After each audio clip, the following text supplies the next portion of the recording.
Hello, welcome to my reading log for the month of January, and I'll just be going over everything I've read in the month. It's about the middle of January now, so I'll go over what I've read in this first half of the month.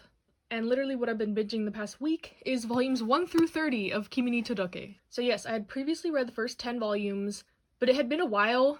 It took me forever to collect the rest of the volumes, so I went back, reread the first 10, and then continued all the way to the end. And I will say I was so glad that I had the rest of the volumes, because not necessarily was there cliffhangers at the end of the volumes, but you just wanted to keep going and see what happened.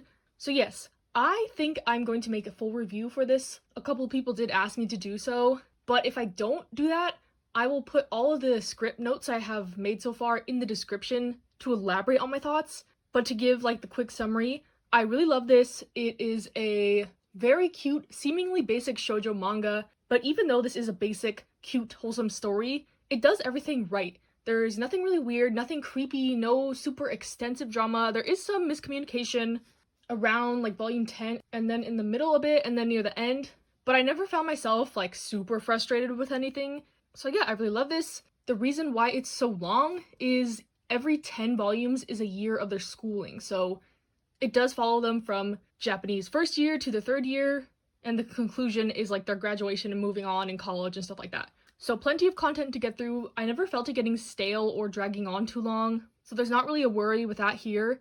And it's just, like I said, a cute, wholesome read. What makes it really special, I think, is the characters, especially the 4 on here, as that is one of the main themes of this manga is friendship. So the friendships, the friends, the relationships between the friends are the key highlight of this series, and I really love it. So is this my new favorite shoujo manga? No, but it probably is in the top now. Just the sheer length of it gives you so much time with the characters that you feel connected to the story. I'm definitely going to be rereading this sometime soon. It's going to hold a special place in my heart, and I highly recommend this. I know some of the volumes are really hard to get right now, so I wonder if Viz is reprinting them, or even, honestly, they should just do 3-in-1s for these. Even if they're low quality, at least people will be able to experience the story. That's my opinion. So yeah, there is an anime for this one, but it only covers up to about volume 10, so only a third of the series. And I'm just really happy with this. This was like my main project for the month of January, was to finish this.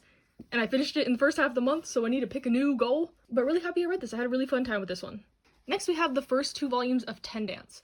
So this is one I picked up because I had watched the anime Welcome to the Ballroom, and I was like, what other ballroom series do I know?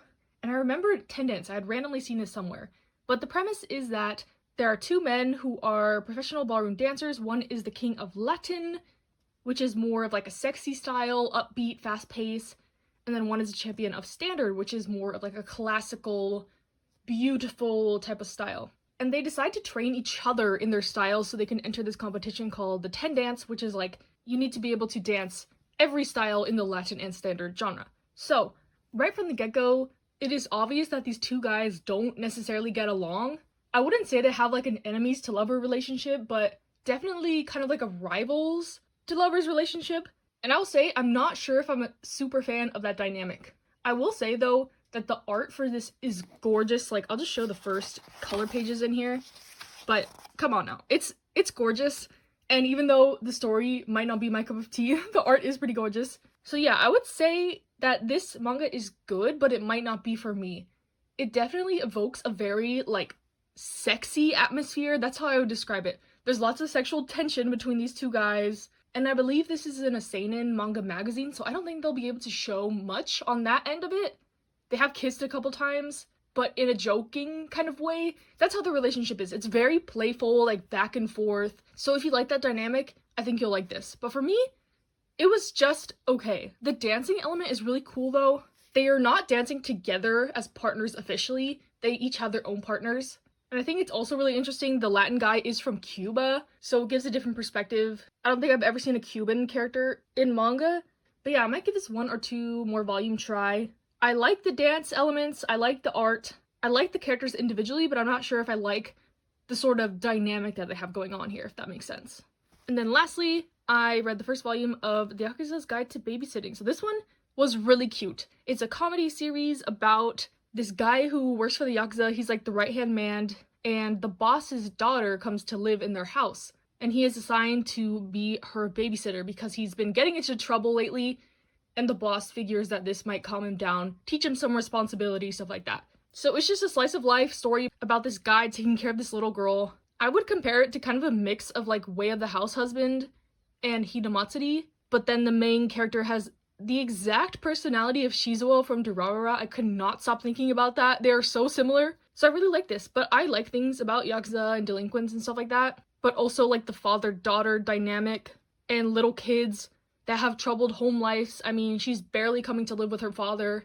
Her mother's in the hospital. She was previously taken care of by an aunt. So there's lots of factors at play here, and I'm really enjoying it so far. I am excited to see when the next volume comes out. I know this is by like a really small publisher, so I'm not sure how fast the releases will be, but I do highly recommend this. The first volume was really fun, and I'm excited to read more. So yeah, that is what I read in the first half of January, and I'll see you in like 2 weeks. Hello, this is the second half of my reading log for January. It's actually February. I mentioned this on my Instagram, but I did get eye surgery at the end of January, and it's been like about a week since then. I'm still not fully recovered, so I can't really edit right now, so that's why this video might be way late, but I'm fine to just talk about what I did read the rest of January before I was, you know, temporarily blind. So first I read some Blue Period. I reread volumes 1 and 2 because it's been a while since I read them, and then I continued on to 3 and 4, and I just want to say I genuinely love this. One of my new favorites.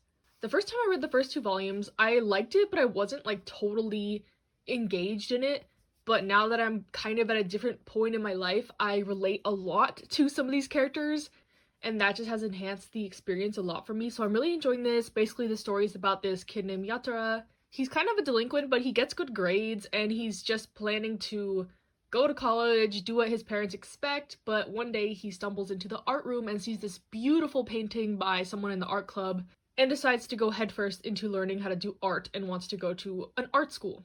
So it's his journey about learning how to become better at art. He goes to a prep academy, learning to develop his own style, which includes evaluating his views on the world and how he interacts with people, relationships. It's so good. I love the characters. I love the premise. They use art from like actual artists in this with credit, which is really cool. So it gives you a better idea of like how this person's style is supposed to look. It's not all just the mangaka drawing everything. So that being said, I really love Blue Period. I want my volume 5 now. It's in Right Stuff Purgatory. I'm probably gonna get volume 6 before I get volume 5. And the reason I got back into this is because I heard the anime kind of dropped the ball. Correct me if I'm wrong, but people say the pacing is way off or something. So that's why I was like, you know what, I'm gonna just get back into the manga, and I did not regret it. I love this. I'm really excited to keep reading this. I wish they printed faster. The Spanish prints are way ahead, but I'll just be waiting patiently. Next, I read the first 2 volumes of Monkey High. This is an older shoujo title, and honestly, I was just looking at Lovely Complex on my anime list, and this was one of the ones that had in like the recommended if you like this section, and I had never heard of it. I did not know what this was, but I was like, you know what? I'm in the mood for more of a comedic shoujo. And this was just that, a very comedic shoujo. This one is like probably one of the more absurd shoujo mangas I read. Like everything is just chaotic and a mess, but I kind of like it because of that. Basically, it's about this girl who transferred to this school because her dad goes to jail. He's a politician and he was caught up in some like corruption scandal. So she has to move. They have to sell their house. She goes to a new school. And her attitude is that everyone else are, in her own words, monkeys. That's why it's called Monkey High. Like, she thinks she's kind of, like, better than all these kids in this town. Like, they're running amok. They're so wild. Like, they have no manners. So that's why she calls them, like, the monkeys, which may be problematic within itself.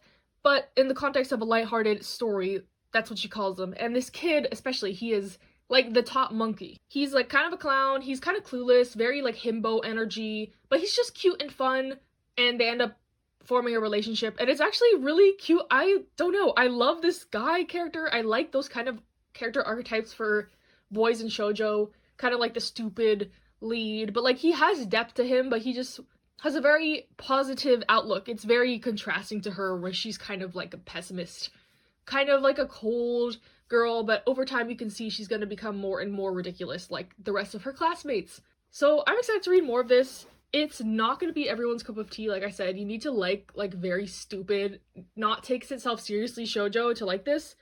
I will say that assumption was correct on Mal, that if you like love calm or something like that, you'll probably like this. But yeah, I think there's 8 volumes. I've ordered the rest as of now, and I'm excited to read more. always cool to find some like kind of random hidden gem, you know? I think that happened to me with High School Debut. I had never heard anyone talk about it. I just bought it solely based on the name of the mangaka, and now it's one of my favorite shoujo manga. So, you know, you just gotta take a chance sometimes. Next, I read the first 3 volumes of Cherry Magic. I had mentioned in my haul that I have watched the drama for this, and this material does not cover even like half of the drama, so this was all repeat information, except there was like a small arc in volume 2 that was something I hadn't seen before. But essentially, this is a BL manga where the main character turns 30 and he's still a virgin, so he gets these powers that he's able to read the minds of anyone he touches. And through this, he discovers that this coworker has a crush on him. But this coworker is like the big shot at the office. All the girls love him. He's like the perfect guy. So he's like, what the heck? Why does this guy like me? This must be a joke. And it goes on their little journey of becoming a couple and the main character accepting that he is lovable. It's a very cute, wholesome series. Don't be fooled by the explicit content warning. At least in these 3 volumes, there is nothing explicit in the slightest. Like, I would even say this could be rated like teen. So I don't know why Square Enix decided to put that there. Maybe just to be careful because, I mean, the word virginity is in the title, which implies something sexy is going on, but nothing sexy is going on in here. Trust me. So yeah, since it is kind of a repeat of the drama, I already knew I liked the story, so I'm not fussed with it being bad or good in that sense. I'm just happy to relive it.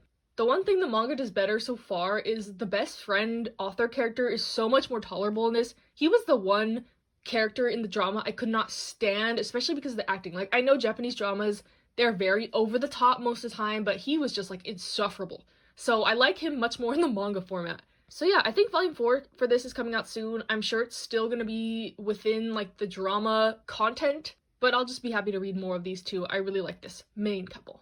And then I read volume 6 of My Senpai is Annoying. This is one where I was gonna see if I liked this volume to determine if I would continue the series. It was getting a little old. Like, they kept going around in circles, but there was like a smidge of development in this volume, and I think I'm gonna continue with it. I'm just really attached to the characters at this point. As long as nothing weird happens with the little brother and the best friend character, so far it's just like him having a crush on an adult. She's not reciprocating his feelings, so that's whatever. So far it's harmless, but if that escalates, I'll drop it, of course. But for now, I really like it. It's a comedy, slice of life, office, romance. There's more romance between 2 of the side characters than the main couple, but I think it's really cute. The end of this volume had me like almost screaming because it's implied that he confesses to her, but like they're at a fireworks show and she can't hear. It's very much giving the vibes of Nozaki-kun, you know, the scene where they're like on top of the playground and he says something in her ear, but like the reader doesn't know what he says. It's like that kind of vibe, and I just wanted to shake this volume because I want there to be development. That's my main criticism of the series, is that it's very heavy on the com in the rom-com, you know? There's not enough rom for it to be a rom-com. For now, it's just a com, if I make any sense. I'm kind of delirious. I'm still on drugs right now. But yeah, I'll be continuing with this. I just think it's a fun, cute series. It's also in color, which is an added bonus, and I really like it. So yeah. And lastly, I have a bunch of volume 1s I read in a vlog style video, so go check that out if you want my in-depth opinions, my in-the-moment first reaction. Low-key, I rambled a bit on some of these, so my full thoughts are in that video, so go check it out. I'll just do like a very fast summary of what I thought about these if you don't want to watch that video. This one, Whisper Me a Love Song, was okay. Found the main character very annoying, and it was kind of an insta-love situation, which I'm not a fan of, so not continuing this. Sign of Affection, really cute, really liked it. College romance. The main character is deaf. Want to continue this one, just can't find the second volume anywhere. Witch at Atelier, actually really like this. It's about a girl becoming a witch after a situation, and she kind of is a key to some mystery in the future. Again, couldn't find the second volume of this. Tokyo Cherry Raver Girls, really like this. Another Higashimura series. I have never finished one of her series, so hopefully this one will be the one. I have 2 more volumes of this, I just didn't get around to it this month. But I really like this first volume, definitely. A josei series, not shoujo. Some mature themes in this one. Yona of the Dawn, I really love this first volume. Another one where none of the volumes are in stock. So yeah, it's fantasy shoujo manga.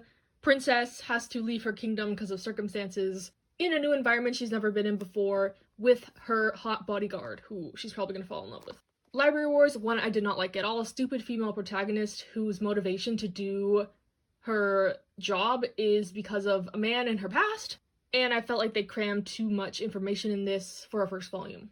Become You, kind of the same situation as Library Wars. They shoved a lot in the first volume of this one. They had trauma, mental health, music, graduating, magical realism, romance, bromance, just so much in this. But this one was better than Library Wars. This one was like in the middle for me.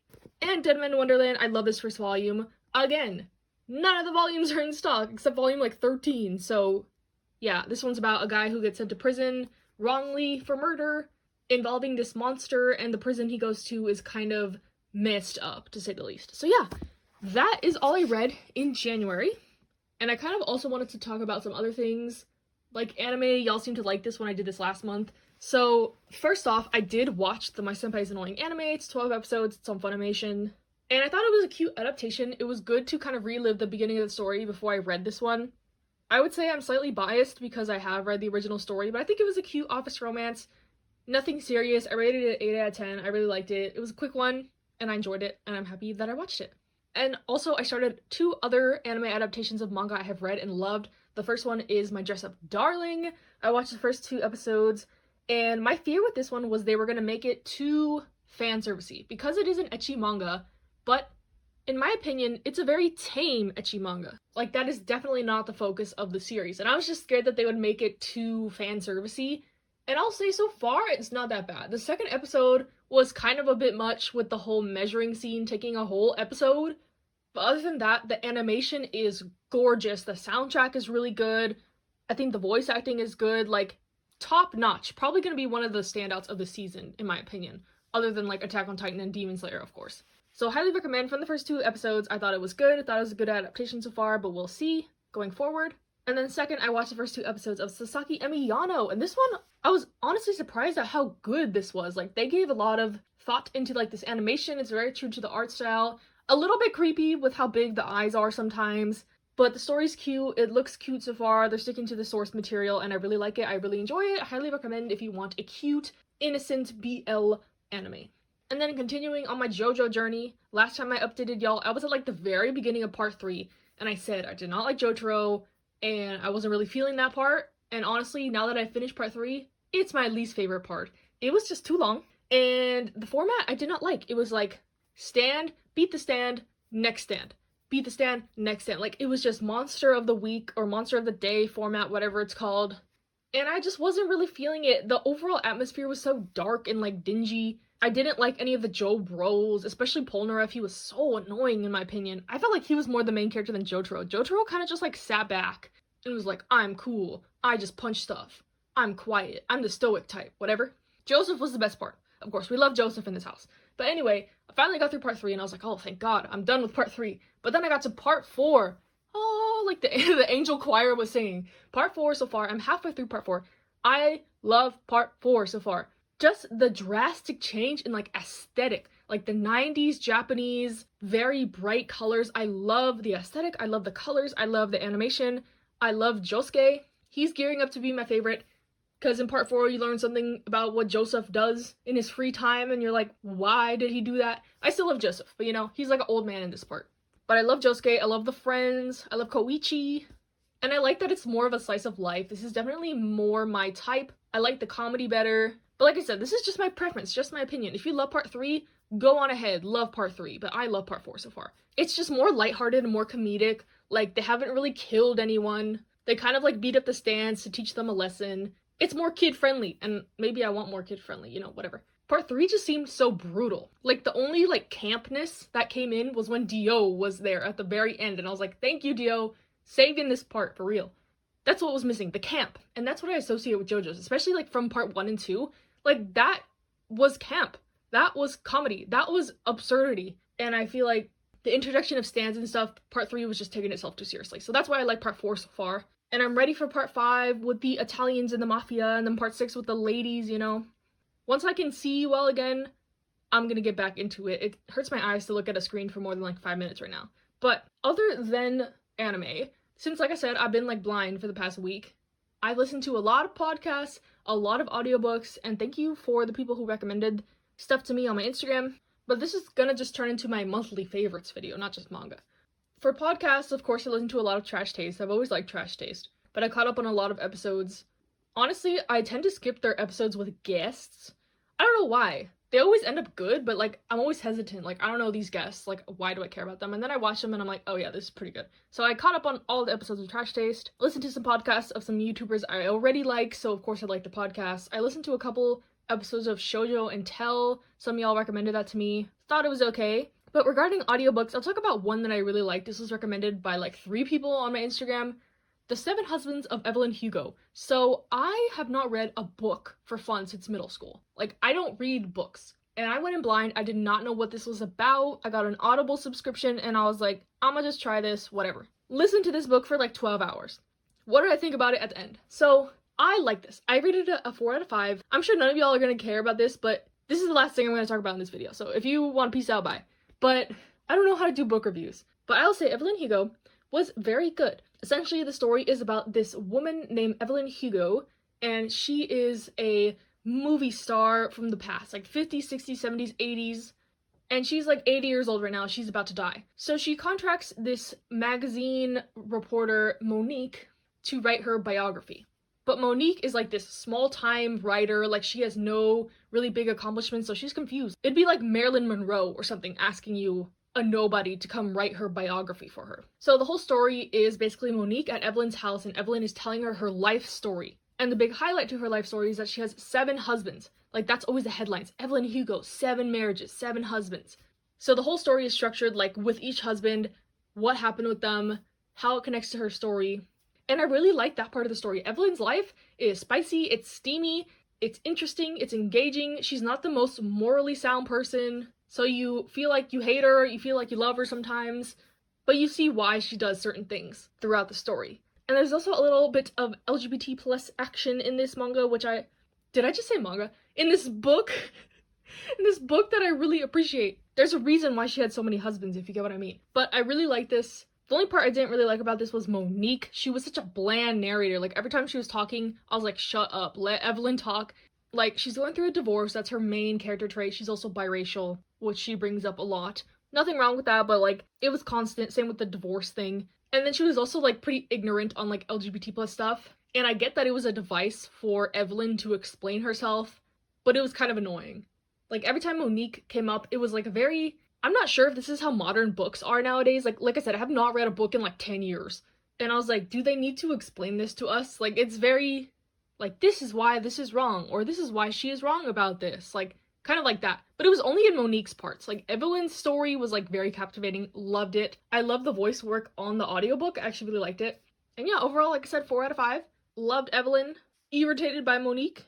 Harry was the best husband by far. If you know, you know. But yeah. So that was probably my favorite book I listened to. I also listened to a couple other ones. And I'll probably listen to a couple more because, like I said, my eyes are still not 100%.